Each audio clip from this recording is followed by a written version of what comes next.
ma qataluhu, mereka tidak membunuhnya, wa ma salabuhu, mereka tidak pula menyalibnya, walakin syubbiha lahum, tetapi dia diserupakan. Lalu kemana Nabi Isa yang asli? Nabi Isa yang asli, maka baca ayat selanjutnya. Kemana dia? Barrafa'ahullahu ilaih, dia diangkat ke hadirat Allah, ya. Nah, jadi seperti itu. Jadi perlu sekali lagi ya kita garis bawahi, Al-Quran itu tidak menolak penyaliban ya, tetapi Al-Quran membantah bahwa Nabi Isa yang tersalib. Apakah dapat dibuktikan atau dengan siapa diserupakan? Jujur ya teman-teman semuanya, tentang masalah penyerupaan nih ya, penyerupaan. Waktu ayat itu turun, ya kawan-kawan semuanya, waktu ayat Quran Surah An-Nisa ayat 157 itu turun, para sahabat dari sahabat Rasul kita tidak pernah mempermasalahkan dan tidak pernah mempertanyakan kepada siapa Nabi Isa diserupakan.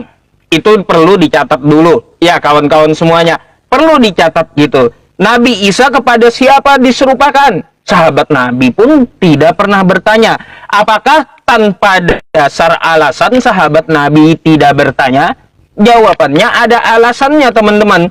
Masalahnya Nabi Isa itu diserupakan dengan siapapun, itu tidak berkaitan dengan ajaran maupun akidah umat Islam. Jadi terserah aja, mau diserupakan dengan Edis TV ya boleh gitu ya. Nah gitu. Atau mau diserupakan dengan Saifuddin Ibrahim boleh juga. Ya, nah jadi kayak gitu, nggak penting masalahnya. Karena bukan termasuk dari ajaran agama Islam. Terus juga tidak termasuk dari akidah Islam. Yang penting Nabi Isa-nya itu ya teman-teman semuanya tidak disalibkan. Tidak mungkinlah Nabi Isa disalibkan karena utusan Allah ya pasti dilindungi oleh Allah Subhanahu wa taala. Tidak mungkin ya dari utusannya dia biarkan, Nabi Isa aku utus kamu ke bumi. Ya Nabi Isa-nya dalam bahaya, nggak mungkin. Tuhan semesta alam membiarkan dia gitu ya, membiarkan dia celaka. Karena apa? Allah Subhanahu wa taala pun udah tahu bagaimana karakter dari Bani Israel. Jika diutus Nabi kepada Bani Israel tidak sesuai dengan seleranya orang Israel, maka mereka akan mengincar dan ingin membunuh utusan utusan Allah tersebut ya. Makanya Israel adalah jalan yang makdub, yang dimurkai karena mereka banyak membunuh para nabi. Jadi seperti itu prolog pembukaan dari saya, Bang Oki.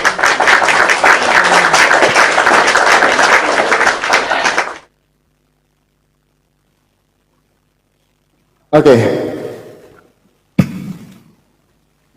Ya, terima kasih Pak Ustadz untuk opening statementnya. Karena belum ada pertanyaan untuk saya ingin menambahkan sedikit. Ya, jadi gini ya teman-teman ya. Di dalam An-Nisa 157, ia tidak disalibkan melainkan diserupakan. Di dalam Matius 27, Tuhan Yesus benar-benar disalibkan, tidak diserupakan. Tapi memang Tuhan Yesus sendiri yang disalibkan. Maka di dalam 1 Korintus 6 ayat yang ke-20, Tuhan Yesus itu menebus kita dengan darahnya yang mahal. Jadi gini teman-teman, ada dua cerita dengan orang yang sama, tetapi dengan cerita yang berbeda. Nah, maka kita harus cari tahu cerita yang sebenarnya yang mana, melalui apa? Melalui fakta-fakta sejarah yang ada, melalui histori-histori yang ada, dan melalui landasan-landasan iman kita masing-masing. Kalau Kristen, landasan iman kita adalah Alkitab. Ya. Jadi saya tegaskan, kalau Kristen itu landasan iman kita Alkitab, maka kita akan menjawab nanti pertanyaan-pertanyaan itu melalui Alkitab ya teman-teman ya. Kecuali berbicara tentang historical atau fakta-fakta sejarah, maka kita harus ambil dari sumber-sumber lain, tapi yang masih berdekatan pada abad itu. Kita harus ambil sumber-sumber lain yang menjelaskan tentang Tuhan Yesus itu disalibkan. Saya mulai pertanyaan saya ke Pak Ustadz dari Quran 19 ayat yang ke-28 dulu. Saya mau tahu dulu garis keturunannya. Oke Pak Ustadz. Quran 19 ayat yang ke-28. Wahai saudara perempuan Harun, dalam kurung Maryam, ayahmu bukan seorang yang berparangai buruk dan ibumu bukan seorang perempuan pezina. Pertanyaan saya Pak Ustaz, Harun di sini Harun yang mana Pak Ustaz? Di sini kan disebutkan kalau Harun ini saudara perempuannya Maryam. Karena kalau di dalam Alkitab sendiri Harun dan Bunda Maria itu tidak hidup satu zaman. Jauh sekali perbedaannya. Ya, perbedaannya jauh sekali. Maka yang saya tanyakan, Harun di sini Harun yang mana? Gitu ya Pak Ustadz ya. Di dalam Maryam 19 ayat yang ke-28 saya minta data dan dalilnya. Nah terus berkaitan dengan ayat yang kita perbincangkan malam ini teman-teman. An-Nisa 157. Saya bacakan karena waktu saya masih banyak. Kami menghukum pula mereka karena ucapan mereka, sesungguhnya kami telah membunuh Al-Masih Isa putra Maryam Rasulullah, padahal mereka tidak membunuh dan tidak pula menyalibnya. Tetapi yang mereka bunuh adalah orang yang menurut mereka menyerupai Isa. Sesungguhnya mereka yang berselisih pendapat tentangnya pembunuhan Isa selalu dalam keraguan-raguan terhadapnya. Mereka benar-benar tidak mengetahui siapa sebenarnya yang dibunuh itu kecuali mengikuti prasangka belaka. Jadi mereka tidak yakin telah membunuhnya. Maaf ya Pak Ustadz, kata bunuh ini saya ganti bun-bun ya Pak Ustadz ya, takutnya nanti kena pelanggaran. Bukan berarti itu saya mau framing Al-Quran, enggak itu, tapi supaya kita enggak kena pelanggaran. Nah di situ menceritakan tentang Isa dan ceritanya sama dengan Tuhan Yesus, dan teman-teman muslim sering mengklaim kalau Tuhan Yesus itu adalah Isa itu sendiri. Pertanyaan saya yang kedua, ini pertanyaan sebenarnya yang terpotong pada waktu itu yang belum saya dapatkan penjelasannya, tapi saya akan tanyakan lagi pada hari ini. Saya minta historical Isa di dalam An-Nisa 157 itu hidupnya di bawah pemerintahan siapa, kaisar siapa, abad keberapa. Karena apa? Kalau memang ini tidak dibuktikan secara sejarah atau tulisan-tulisan literasi Islam yang berdekatan dengan abadnya, maka kita tidak tahu kebenaran cerita ini. Sedangkan seperti yang saya sampaikan tadi tentang penyaliban Tuhan Yesus, ada 5 tulisan yang menuliskan tentang penyaliban Tuhan Yesus, bahkan banyak yang lainnya. Flavius Josephus menuliskan Tuhan Yesus benar-benar disalibkan. Sumber-sumber Yahudi Rabinik, Tuhan Yesus benar-benar disalibkan. Mara Barbar Serapion dari Samosta, Tuhan Yesus disalibkan. Lucian dari Samosta, Tuhan Yesus disalibkan. Cornelius Tacitus, Tuhan Yesus disalibkan. Jadi pertanyaan saya historical dan surat Maryam ayat yang ke-28. Teman-teman Kristen yuk bantu di tap-tap layarnya teman-teman. Tuhan Yesus memberkati. Silakan Pak Ustaz.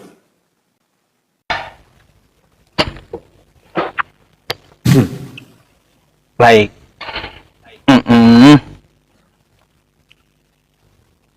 Baik teman-teman semuanya, saya akan jawab dulu tentang pertanyaan Bang Oki ya, yang mana dia mempertanyakan Quran surah Maryam ayat 28. Ya ukhta Harun, ya ukhta Harun nama, lupa saya ayatnya, bentar ya.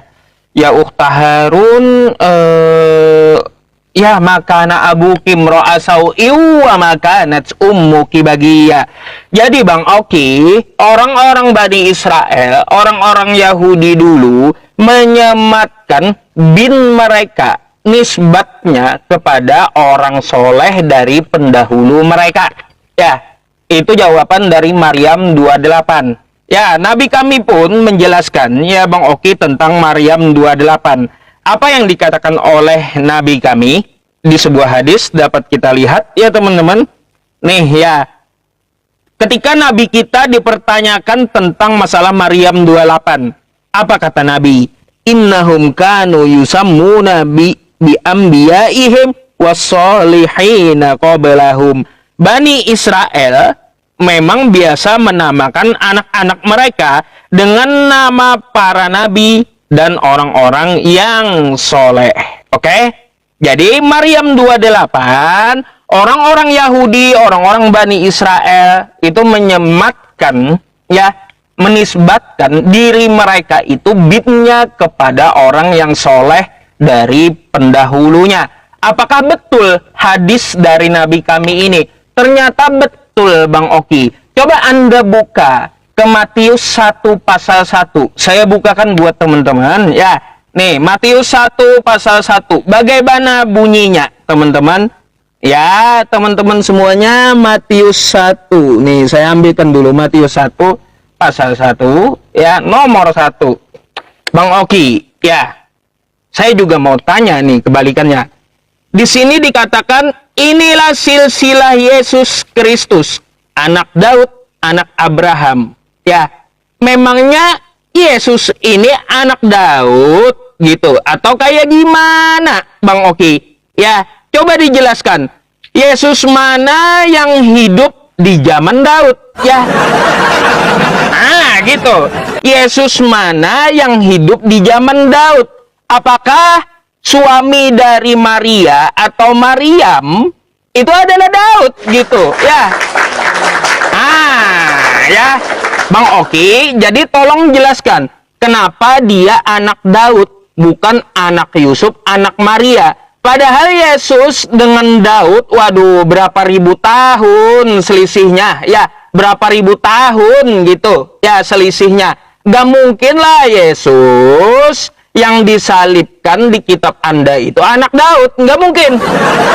Ya, masa ada penyalipan di zaman Daud gitu, ya? Nah, makanya betul apa yang dikatakan oleh Nabi kita, ya teman-teman semuanya, orang Bani Israel itu menyematkan binnya dengan orang pendahulunya yang soleh. Jadi kalau ada bunyi ya ukhta Haruna makana abuki mra'a sau'i wa makanat ummuki baghiyan, gak usah heran ya. Ibaratnya ada orang menyebutkan hai Isa anak Daud padahal orang tuanya adalah Yusuf, gak usah heran gitu. Karena apa? Itu adalah nisbat, ya, sesama suku mereka dari Bani Israel. Yang jelas Nabi Isa dan Maryam itu suku dari Israel. Garisnya itu dari keturunan ke-12 suku yang dimaksud, ya, mereka itu nisbatnya bukan di luar Bani Israel. Jadi seperti itu, Bang Oki, ya, jawabannya. Berkaitan tentang masalah dua cerita yang berbeda, kata Bang Oki. Saya sih sebenarnya mau ngajak Bang Oki berpikir, cuma saya kehabisan waktu untuk bertanya. Tapi setelah ini saja saya ajak Bang Oki berpikir di round selanjutnya setelah milik saya, gitu ya kawan-kawan. Jadi coba biarkan dulu kita dengarkan penjelasan Bang Oki tentang Matius 1 pasal 1. Kenapa itu Yesus anak Daud, ya? Bukannya inilah silsilah Yesus Kristus, anak Yusuf, anak siapa gitu. Kenapa lari ke Daud? Jauh kali zamannya, ya. Silakan Bang Oki.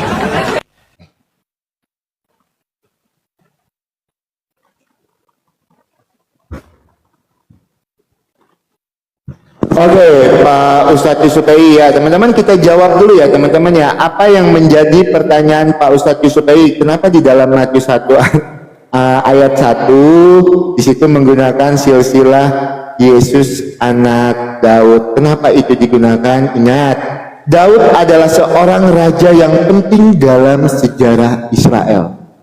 Ya, Daud itu adalah seorang raja yang penting dalam sejarah Israel. Nubuat dalam kitab suci menyebutkan apa?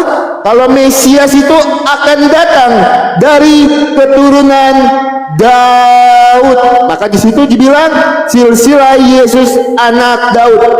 Karena apa? Daud adalah raja yang sangat penting dalam sejarah Israel, dan kedatangan Mesias itu akan lahir dari keturunan Daud. Misalnya di dalam Lukas 1 ayat 32 sampai dengan 33. Lukas 1, kita jawab dulu teman-temannya. Lukas 1 ayat 32 sampai dengan 33. Ia akan menjadi besar dan akan disebut anak Allah yang Maha Tinggi, dan Tuhan Allah akan mengaruniakan kepadanya tahta Daud bapak leluhurnya. Ayat yang ke-33, dan ia akan menjadi raja atas kaum keturunan Yakub sampai selama-lamanya, dan kerajaannya tidak akan berkesudahan. Ya, Pak Ustadz ya. Jadi kenapa di situ Tuhan Yesus itu disebut anak Daud? Karena Daud adalah raja yang penting di dalam sejarah Israel. Maka di dalam perjanjian lama dinubuatkan kalau seorang Mesias akan lahir dari keturunan Daud. Lukas 1 ayat 32 sampai dengan 33. Jelas menjawab apa yang menjadi pertanyaan Pak Ustadz Yusuf PI. Pak Ustadz, saya mau, karena belum ada pertanyaan untuk saya teman-teman ya. Sebentar. Quran 19. Ayat yang ke-28. Pak Ustadz ini menjawab, kenapa di sini? Sebentar ya. Kenapa di dalam Maryam 19 ayat yang ke-28 ini, wahai saudara perempuan Harun, dalam kurung Maryam, ayahmu bukan seorang yang berperangai buruk dan ibumu bukan seorang perempuan penjina. Ustaz ini menjawab, orang-orang dahulu itu menyematkan binnya. Ya, di sini tidak menggunakan bin, Pak Ustaz. Misalnya Oki bin siapa, gitu kan? Di sini letterlek, Pak Ustaz, tertulis, Pak Ustaz. Wahai saudara perempuan Harun, Harun di sini dianggap saudara Maryam. Sedangkan kita tahu masa hidupnya jauh berbeda antara Harun dan Maryam ini. Di dalam Alkitab kami Harun ini di dalam perjanjian lama, sedangkan Bunda Maria itu ada di dalam perjanjian baru. Nah, makanya yang saya tanya, kalau memang di sini menggunakan bin-binnya mana? Karena di sini tertulis letterlek, Pak Ustadz. Wahai saudara perempuan Harun, dalam kurung Maryam, berarti Harun ini saudaranya Maryam, tidak ada binnya di sini. Oke, itu yang mau saya tanggapi dari penjelasan Pak Ustadz, tapi saya tidak membantah kalau memang itu jawabannya. Saya minta tunjukkan nomor hadisnya, hadis berapa tadi Pak Ustadz ya, biar kita bisa cross check. Saya minta tunjukkan nomor hadisnya, hadis apa, nomor berapa.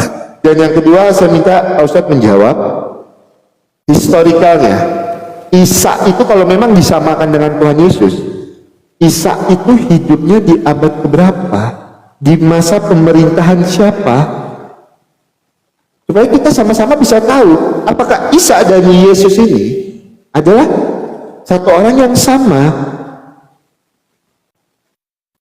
Jadi Isa itu kita harus tahu dulu hidupnya di abad keberapa.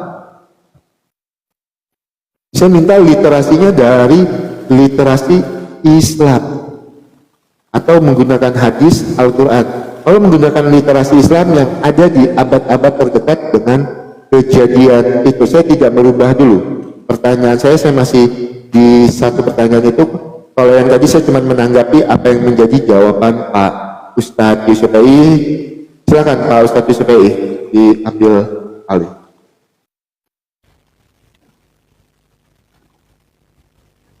Oke.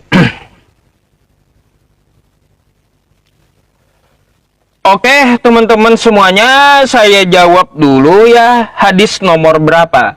Nomor hadis riwayat Muslim nomor 2135 ya, Bang Oki. Oke. Hadis riwayat Muslim nomor 2135. Berkaitan tentang masalah penjelasan saya ya, memang bukan cuma bin. Gimana sih, dari tadi saya jelaskan yang dinisbatkan itu adalah dari kesukuan mereka yang soleh dari pendahulunya, bukan cuma masalah bin gitu loh. Bang Oki gimana sih? Malah Malah dicari Bang Oki binnya kawan-kawan. Jadinya kocak gitu ya. Bukan cuma masalah bin, tetapi masalah dari kesukuan mereka. Mereka adalah suku dari Bani Israel. Makanya hadis Nabi itu berbunyi kayak gimana? Anda buka saja ya. Bani Israel memang biasa menamakan anak-anak mereka dengan para nabi dan orang-orang yang terdahulu yang saleh. Bukan masalah bin ya, nih nah, malah dicari binnya ya. Nggak ada nabi mengatakan bin gitu. Yang saya maksud itu bin itu nisbat dari silsilah gitu ya, tapi dari kesukuan mereka. Waduh, kesukuan gitu ya. Susah kali. Bukan itu ya Bang Oki, bukan cuma masalah bin.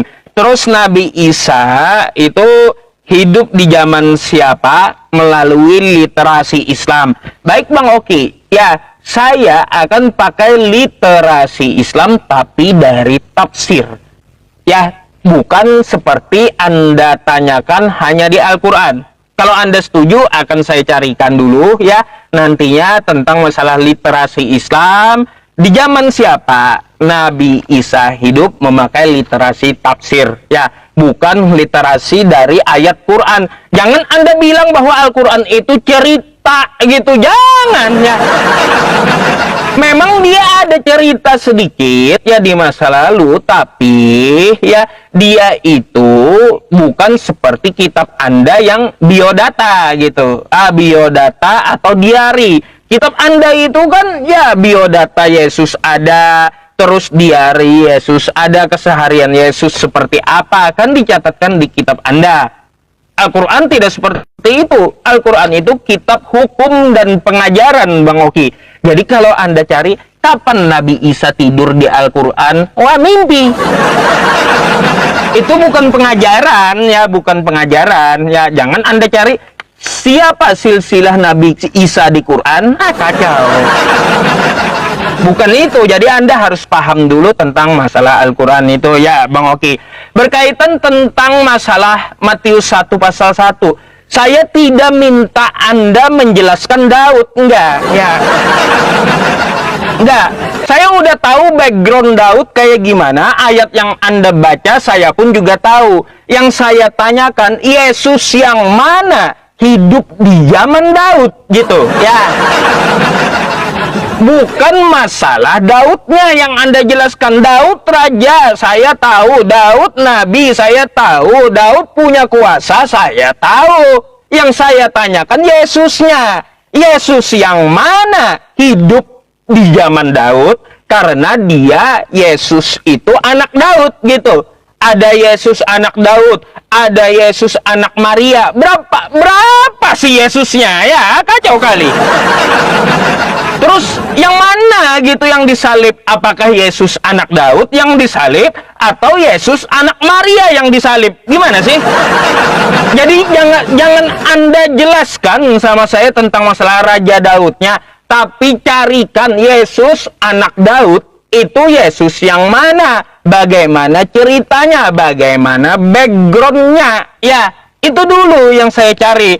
Terkait tentang masalah penyalipan, sebenarnya Bang Oki ya, saya mau mempertanyakan suatu hal, tapi setelah ini, kayaknya kalau 30 detik bertanyanya nggak sempat sih, nggak sempat.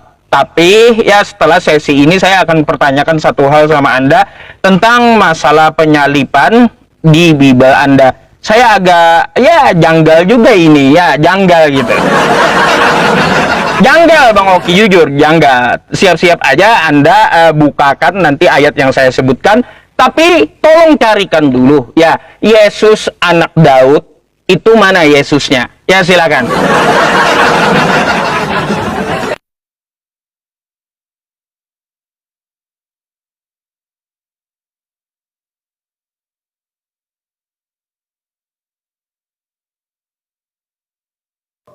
Ya, inilah ya teman-teman ya, kesalahan cara Pak Ustadz Yusufei memahami bahasa Indonesia, kesalahan Pak Ustadz Yusufei memahami apa yang tertulis di dalam Alkitab, dan kesalahan Pak Ustadz Yusufei memahami apa yang saya sampaikan. Saya sedang tidak menceritakan Daud. Yang saya sampaikan, kenapa di dalam Matius 1 ayat yang ke-1 dituliskan inilah silsilah anak Daud. Itu. Kenapa tertulis seperti itu di dalam Matius 1 ayat yang ke-1? Sebentar ya teman-teman ya. Saya bukakan dulu. Matius 1 ayat yang ke-1. Inilah Yesus Kristus anak Daud, anak Abraham. Kenapa di situ Yesus Kristus itu disebutkan sebagai anak Daud? Alasannya karena Yesus bahwa Mesias itu akan datang dari keturunan Daud. Itu loh, seperti yang saya sampaikan tadi teman-teman. Bukan berarti saya sedang menceritakan tentang Daudnya, tidak, saya tidak menceritakan tentang Daud. Saya cuma menjelaskan tadi kalau Daud adalah raja yang dianggap penting bagi sejarah bangsa Israel. Dan di dalam perjanjian lama dinubuatkan seorang Mesias itu lahir dari keturunan Daud. Bukan berarti di situ anak Daud. Kalau bicara anak, Tuhan Yesus itu adalah anak Bunda Maria. Tapi bukan anak dari hasil biologis, itu ya. Jadi itu kesalahan Pak Ustadz Yusupei. Kalau Pak Ustadz Yusupei memaksakan anak di situ adalah harus anak, secara arti yang Pak Ustadz Yusupei maksudkan, ya jangan salahkan saya juga. Kalau di dalam Maryam 19 ayat yang ke-28 saya memaksakan kalau di situ keluarga yang dimaksudkan adalah keluarga seperti yang saya maksudkan, kan tidak seperti itu. Oke. Nah, saya mau cross check lagi ya. Muslim 21 berapa tadi Pak Ustadz? Muslim 2135 ya Pak Ustadz ya, betul ya? Oke, hadis Muslim 2135. Nah, inilah teman-teman, kalau kita tidak cross check data itu bahaya teman-teman. Oke, kita bukakan datanya. Pak Ustadz, ini ya Pak Ustadz ya, Muslim 2135 ya Pak Ustadz ya, hadis Muslim 2135. Ini berbicara tentang haji Pak Ustadz. Kalau Pak Ustadz sebutkan hadis Muslim 2135, ini berbicara tentang haji. Itu makanya saya tanya dengan Pak Ustadz tadi, hadisnya hadis apa? Pak Ustadz bilang hadis Muslim 2135. Itu gimana? Silakan Pak Ustadz tunjukkan saya datanya yang benar. Nah, dengan permintaan Pak Ustadz, kalau Isa itu akan Pak Ustadz jawab melalui tafsir. Silahkan Pak Ustadz jawab melalui tafsir. Saya tahu itu tafsir yang akan Pak Ustadz bawakan adalah tafsir Ibnu Katsir An-Nisa 157. Ya, kalau Isa itu lahir di Damaskus. Itu. Silakan Pak Ustadz bawakan tafsir itu, tidak masalah. Itu lebih bagus Pak Ustadz bawakan tafsir itu, berarti ada kejujuran daripada tidak menjawab. Oke, silakan Pak Ustadz tunjukkan historikalnya Isa di dalam iman Pak Ustadz itu hidupnya di abad keberapa Pak Ustadz ya. Dan saya minta Pak Ustadz lah yang tunjukkan riwayat Muslim 2135 itu, Pak Ustadz yang tunjukkan hadisnya, atau Pak Ustadz mau ambil dari Kutubus Sittah, silakan. Itu karena kalau hadis ini kan ada pakai Kutubus Sittah juga teman-teman. Jadi Kutubus Sittah dan ensiklopedia hadis yang ada di buku ini juga salah, iya, yang ada di handphone ini ya teman-teman ya, itu berbeda. Nah, silakan Pak Ustadz yang tunjukkan hadis riwayat Muslim 2135 kalau Pak Ustadz mau mengambilnya melalui Kutubus Sittah atau hadis riwayat Muslim yang lain. Silakan ya Pak Ustadz ya. Ya, buat teman-teman Kristen dikencangin dulu teman-teman tap-tap layarnya. Boleh 5 menit Pak Ustadz ini ditembuskan di 100k ya teman-teman ya, tap-tap layarnya. Karena pertanyaan Pak Ustadz belum tadi ke saya, jadi saya tidak menjawab apapun dulu sambil kita menunggu pertanyaan dari Pak Ustadz Yusupei. Teman-teman silakan. Oke, kencengin tap-tap layarnya teman-teman ya, biar rumit dia gampang rungkat.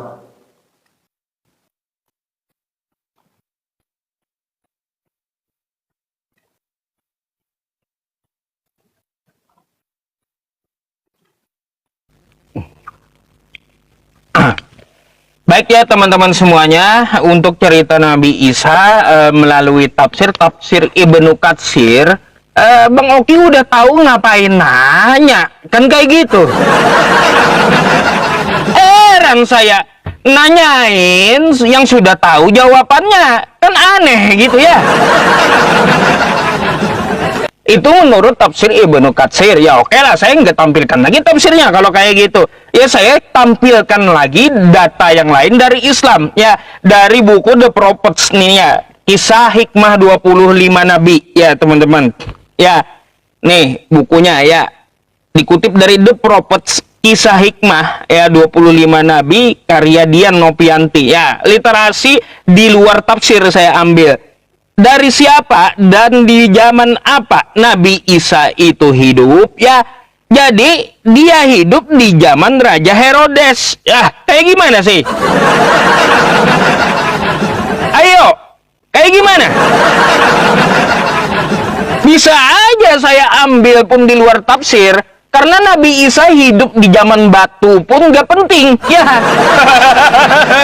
Kenapa nggak penting? Yang diintikan dari Al-Quran itu adalah dia tidak tersalib, ya. Mau dia hidup di zaman batu nggak masalah, ya. Gitu Bang Oki, ya. Ngapain Anda cari zamannya? Kalau zamannya katanya beda dengan Bibelnya Bang Oki, oh berarti bukan Nabi Isa atau Yesusnya. Bukan kayak gitu. Bukan kayak gitu. Karena tafsir itu Anda perlu tahu, dia ada perbedaan pendapat dari tafsir-tafsir. Ngapain lalu Anda bawa tafsir semuanya? Kan kayak gitu.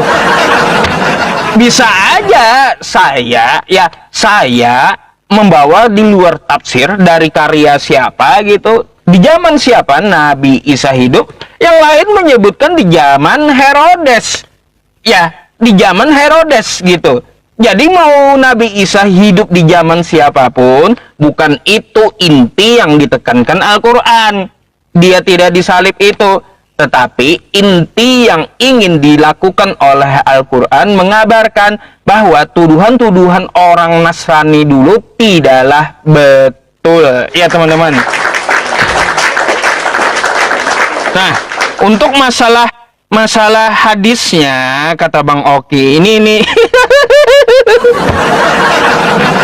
Bang Oki ya, carilah ya, dari coba ketik HR Muslim 2135 dari Al-Mughirah gitu. Ya, bin Syu'labah kalau nggak salah ya. Nih. Aduh. Lupa, masa saya namanya lupa ya, Masya Allah ya teman-teman. Oke, bentar saya carikan dulu. Nih ya Bang Oki, ini nomornya ya. Hadis riwayat Muslim nomor 2135 ya. Nah, cari aja dari Al-Mughirah ini ya. Al-Mughirah rawinya ya, tentang masalah ini gitu ya. Ini ya nomornya ya, hadis riwayat Muslim nomor 2135. Oke, bukan tentang masalah haji.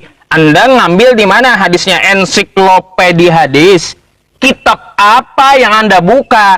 Karena hadis itu ada beberapa pembahasan. Ada masalah hukum had, hudud, ada masalah fikih, ada masalah haji, ada masalah cerita sejarah. Gimana sih? Makanya Anda nggak ngerti hadis, lebih baik tanyalah. Ngapain Anda juga bahas hadis gitu? Nggak ngerti ya? Berkaitan tentang masalah jawaban Anda. Oh, saya tidak memasalahkan katanya tentang masalah Yesus anak Daud, tapi dia adalah Mesias keturunan dari Daud. Iya, yang mana gitu loh. Tunjukkan anak Daud di zaman Daud yang namanya Yesus. Mana datanya? Bukan Daud menurunkan Mesias. Bukan itu yang saya tanya. Yang saya tanya, di zaman Daud, sejarahnya Daud punya anak namanya Yesus. Ya, tolong carikan itu.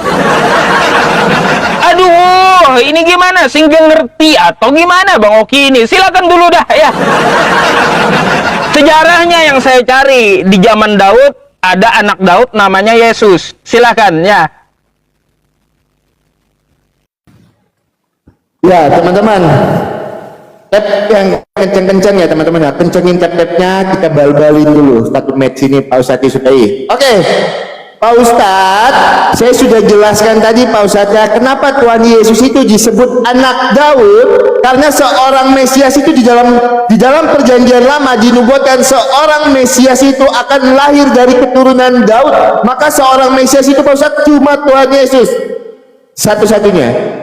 Itu ya, Pak Ustadz, saya sudah jelaskan tadi, bahkan di ayat Alkitabnya saya bawakan kepada Pak Ustadz di dalam Lukas berapa tadi? Sebentar ya. Lukas 31 sampai dengan Lukas 32 sampai dengan 33 ini saya sudah bacakan untuk Pak Ustadz ya. Ayat Alkitabnya saya sudah bacakan. Itu. Silakan kalau Pak Ustadz mau berkutat di situ, kan saya bilang teman-teman. Kita bal-balik dulu satu match ini ya Pak Ustadz ya. Pak Ustadz memaksakan anak di situ harus dalam pengertian anak. Sedangkan ketika saya bertanya saudara di dalam Maryam 28, Pak Ustadz tidak menerima untuk itu. Itulah yang saya bilang teman-teman, tidak pernah ada perkembangan dari cara berdiskusinya. Sebentar teman-teman, saya lagi kena puzzle ya. Dan saya bilang, kalau mereka bertanya Alkitab, kata anak harus diartikan sebagai anak. Tapi kalau kita bahas Qur'annya, kata saudara itu tidak boleh diartikan sebagai saudara. Nah, makanya Pak Ustadz ya, itu jangan standar ganda. Itu yang pertama. Terus Pak Ustadz tadi bilang, kalau nggak ngerti hadis, jangan bahas hadis. Loh Pak Ustadz yang bawakan hadis, saya cuma tanya, hadisnya hadis apa? Makanya saya cross check, benar nggak ini hadisnya? Kalau memang enggak, tunjukkan yang dari Pak Ustadz, supaya kita sama-sama tahu. Makanya saya sampaikan itu. Itu yang kedua. Dan yang ketiga, saya kalau bertanya itu Pak Ustadz, sesuai yang masih yang masuk di dalam ranah iman. Makanya saya tanyakan historikalnya. Saya nggak tanya kapan Nabi Isa tidur, itu tidak akan ada di kepala saya untuk bertanya kapan Nabi Isa tidur. Itu mohon maaf, itu bukan kualitas kami sebagai apologet Kristen ya Pak Ustadz ya. Itu yang ketiga. Dan yang keempat, ini yang parah Pak Ustadz. Pak Ustadz tadi menjawab, kalau sudah tahu tafsirnya, kenapa masih ditanyakan? Kan aneh. Loh Pak Ustadz, kalau memang Pak Ustadz membenarkan apa yang tertulis di dalam tafsir Ibnu Katsir An-Nisa 157, dia lahir di bawah pemerintahan Damaskus, sedangkan Yesus lahir di bawah pemerintahan Kaisar Agustus. Dua hal yang berbeda. Jadi jangan pernah samakan lagi antara Isa di dalam iman Pak Ustadz dengan Tuhan Yesus. Sudah dua hal yang berbeda, karena Pak Ustadz sudah membenarkan tafsir An-Nisa 157 ya. Pak Ustadz membenarkan apa yang saya sampaikan, karena saya pernah baca itu di dalam tafsir An-Nisa 157. Isa itu lahir di bawah pemerintahan Damaskus, sedangkan di dalam Alkitab Tuhan Yesus itu lahir di bawah pemerintahan Kaisar Agustus ya. Sudah dua hal yang berbeda. Jadi selesai. Berarti kita tidak, mulai malam ini teman-teman muslim ya, jangan samakan lagi Isa dengan Tuhan Yesus. Karena apa? Pak Ustadz Yusufi sudah membenarkan yang tertulis di dalam An-Nisa 157 tafsir Ibnu Katsir, kalau Isa lahir di bawah pemerintahan Damaskus, sedangkan Tuhan Yesus lahir di bawah pemerintahan Kaisar Agustus. Dua hal yang berbeda. Diskusi ini selesai di titik ini. Tidak ada lagi.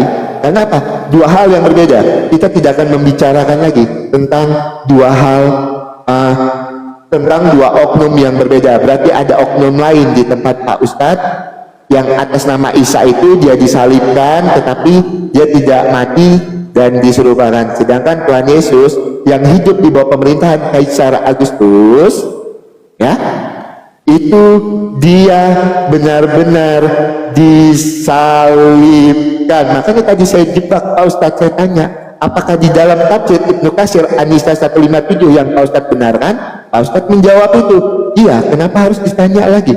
Berarti Pak Ustadz sepakat Isa lahir di bawah pemerintahan Damaskus. Silahkan Pak Ustadz tanggapi. Langsung Pak Ustadz closing statement karena udah mau jam 9. Lanjut.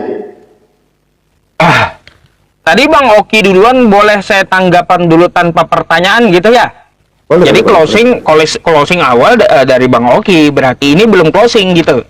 Oke, silahkan. Oke. Baik. Saya kirim matchnya. Baik, teman-teman, dari pernyataan Bang Oki tadi, kata Bang Oki, saya menekankan ya Mesias itu dari keturunan Daud yang namanya Yesus. Berarti betul kata Quran, teman-teman. Ya, Yesus yang disalib itu adalah zaman Kaisar Agustus, ya, bukan Yesus di zaman Daud, ya. Jadi betul kata Quran rupanya. Ternyata ada dua Yesus, teman-teman, ya.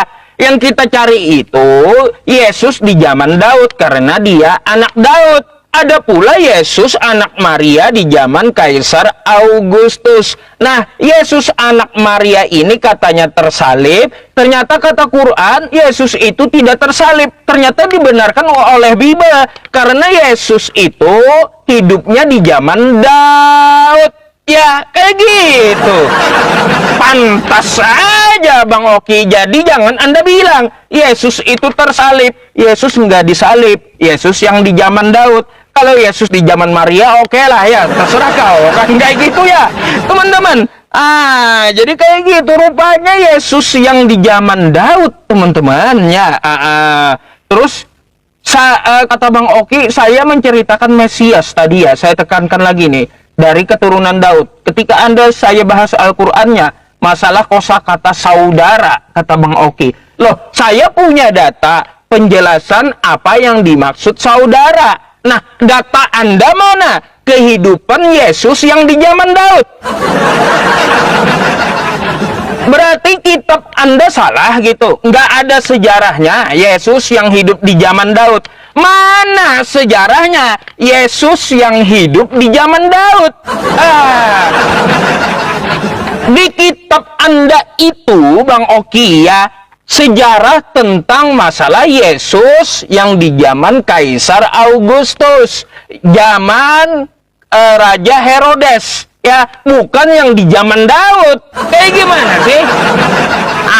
Sekarang coba carikan ya sambil closing statement nanti gitu ya, kehidupan Yesus anak Daud yang di zaman Daud. Itu yang saya minta. Bukan Anda menjelaskan keturunan Daud ada Mesias. Ngapa saya nggak minta itu ya teman-teman? Jadi ya teman-teman, ya dapat kita lihat kata Bang Oki juga tentang masalah, jangan lagi nanti disama-samakan Isa dengan Yesus. Itu menurut tafsir yang mau Anda ambil, ya. Saya bisa saja menggunakan selain tafsir Ibnu Katsir, ya. Saya bisa menggunakan buku yang lain. Contoh tadi buku yang saya sebutkan, ya, dari 25 nabi karya hikmah. Nabi Isa hidup di zaman siapa? Di zaman Raja Herodes, ya. Kayak gitu. Lalu ngapain Anda berkutat di tafsir Ibnu Katsir? Jadi nanti kalau mau membenarkan ya bahwa ya Nabi Isa dan Yesus itu beda, jadi jangan disama-samakan lagi. Jangan Anda bawa lagi tafsir Ibnu Katsir, ya. Karena tafsir Ibnu Katsir bisa juga ya orang lain memakai tafsir yang lain, atau saya pakai buku yang lain gitu. Itu kan hanya tafsir gitu toh. Pendapat dari Ibnu Katsir. Ada juga ulama lain yang berpendapat. Ada juga karya ilmiah yang lain dari agama Islam, ya. Mereka mengatakan Nabi Isa hidup di zaman Herodes, ya. Jadi kayak gitu. Jadi kalau Anda mau membeda-bedakan Nabi Isa dengan Yesus, itu jangan pakai tafsir Ibnu Katsir lagi, karena dapat dibantah dengan tafsir yang lain atau karya ilmiah yang lain gitu ya. pada intinya ya teman-teman semuanya, Nabi Isa itu tidak tersalib, ya nggak perlu dicari zamannya gitu. Karena zamannya itu sesuai mau pendapat dia ya boleh, silahkan. Makanya saya pun bilang sama Bang Oki tadi, mau Nabi Isa hidup di zaman batu, ya nggak apa-apa. Yang penting, yang namanya Nabi Isa itu tidak tersalib. Itu yang ditekankan Quran, ya. Gimana sih? Aduh Bang Oki. Ya silakanlah, itu tanggapan saya. Saya tidak ada pertanyaan lagi sama Bang Oki. Silakan menanggapi, sekalian closing. Silakan.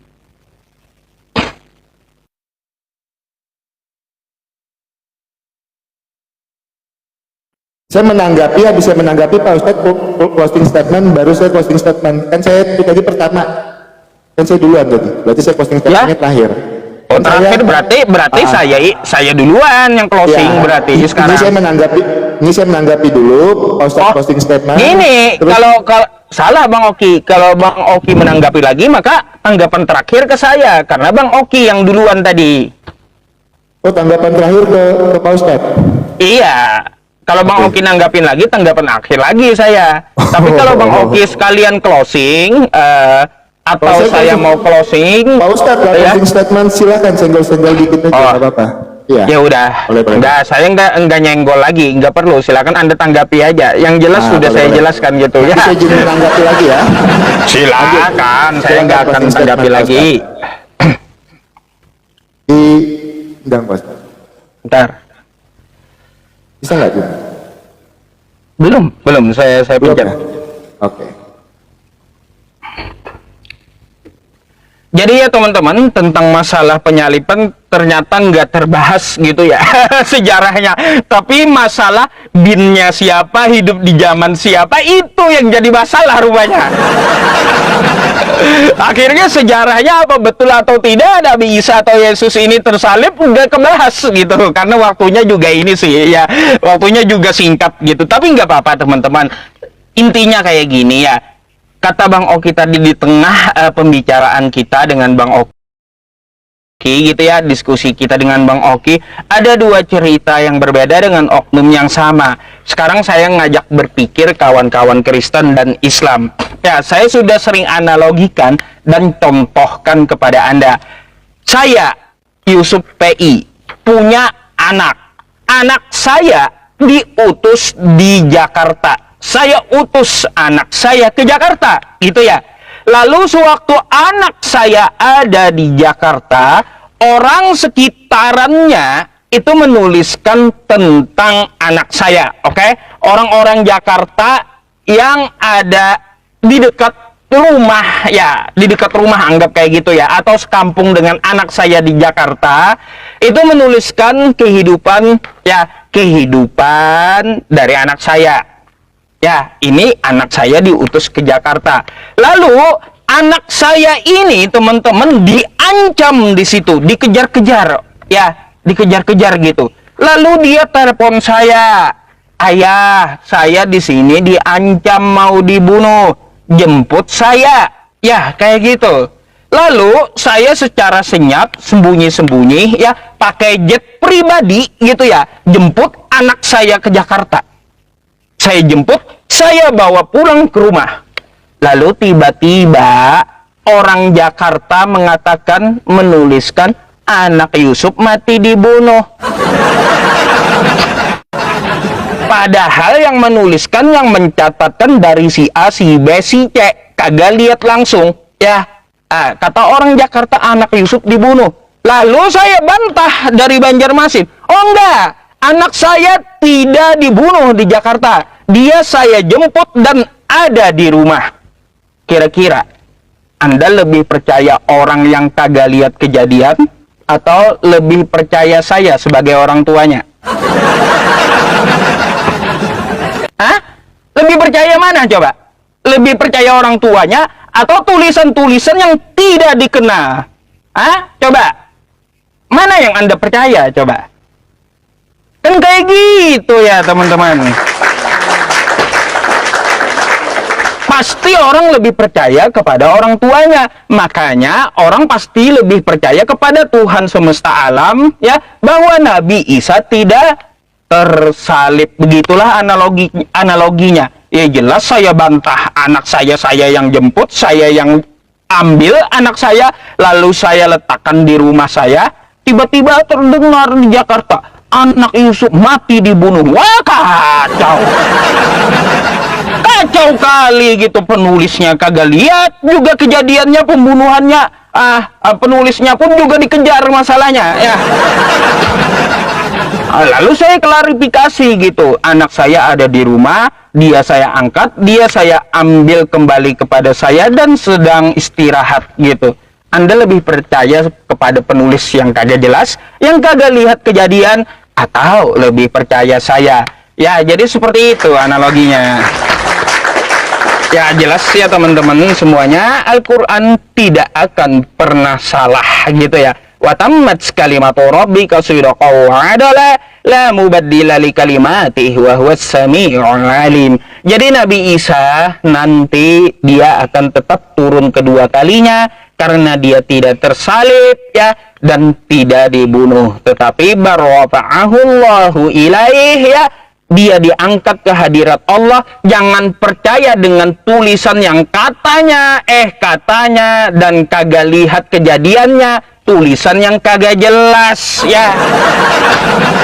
Tulisan yang kagak jelas, yang background penulisnya tidak diketahui, sanad penulisnya pun tidak diketahui. Ngapain kita percaya? Kan kayak gitu. Jadi percayalah kepada firman Allah, bukan kepada kesaksian manusia. Terima kasih atas diskusinya Bang Oki ya. Itu saja closing dari saya. Semoga menjadi edukasi dan saya mohon maaf kalau ada kosakata yang menyinggung ya dari saya gitu. Terima kasih.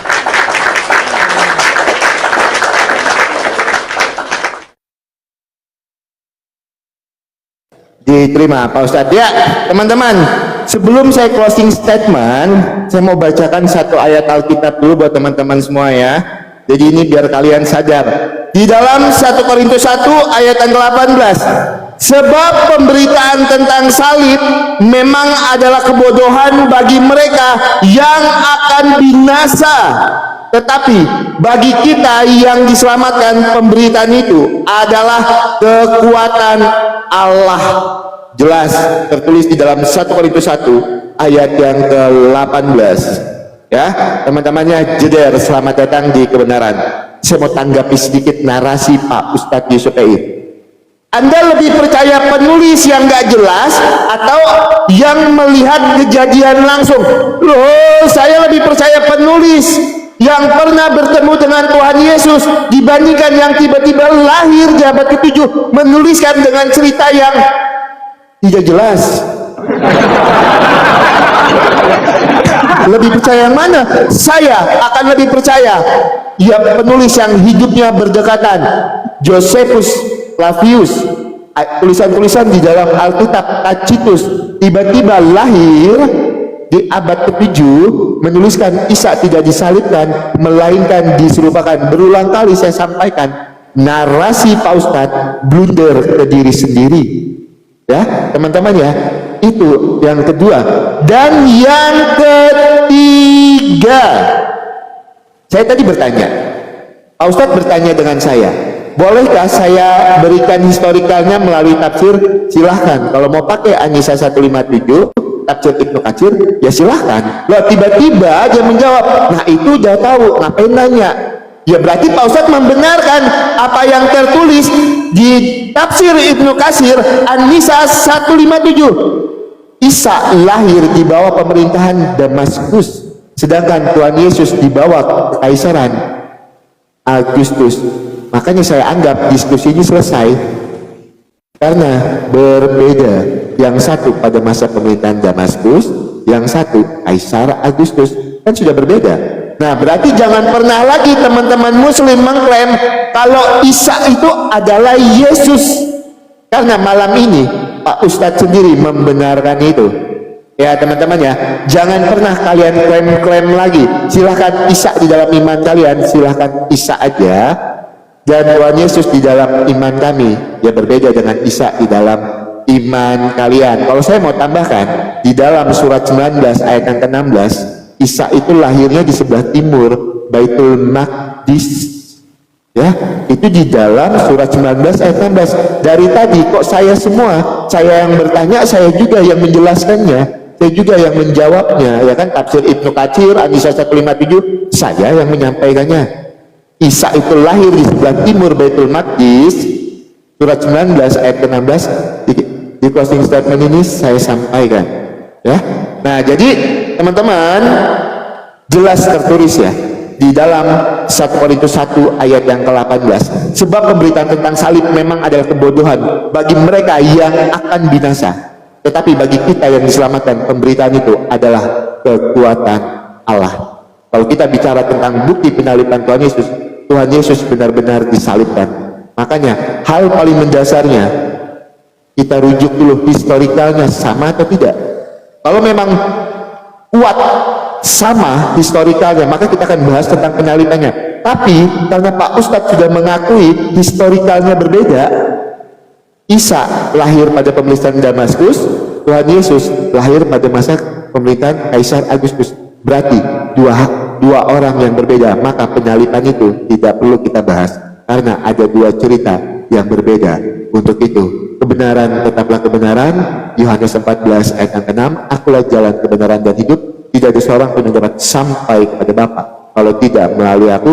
Terima kasih Pak Ustadz untuk diskusinya. Kalau ada kata-kata saya yang menyakiti hati Pak Ustadz, saya mohon maaf ya. Tentang penyaliban ini sebenarnya belum tuntas, cuman saya nggak enak dari tadi Golgiannya itu WA itu karena ada janji jam 9 ini ya Pak Ustadz ya. Terima kasih banyak, nanti kita atur waktunya untuk Pak Ustadz ya buat teman